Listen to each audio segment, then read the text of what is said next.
One pot mutton குழம்பு ரொம்ப டேஸ்டியாக எப்படி செய்யுதுன்னு பார்த்துடலாம். குக்கரில் ஒரு 2 டீஸ்பூன் அளவுக்கு நல்லெண்ணெய் சேர்த்துட்டு ஒரு 15 சின்ன வெங்காயம், 2 பழுத்த தக்காளி, 2 டீஸ்பூன் இஞ்சி பூண்டு பேஸ்ட் இதை நல்லா வதக்கி எடுத்துக்கலாம்.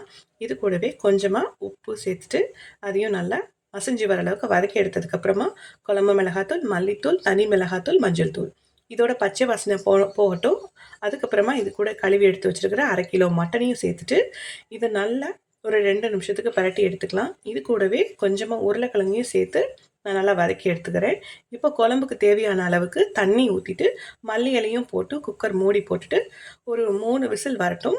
3 விசில் வந்ததுக்கப்புறமா இதில் ஸ்டீம்லாம் இறங்கினதுக்கப்புறம் இது லிட்டெலாம் ஓப்பன் பண்ணிவிட்டு ஒரு 1/2 டீஸ்பூன் அளவுக்கு கரம் மசால், தேங்காய் பால் இது 2த்தையும் சேர்த்து ஒரு 2 நிமிஷம் கொதிக்க வச்சா போதும்.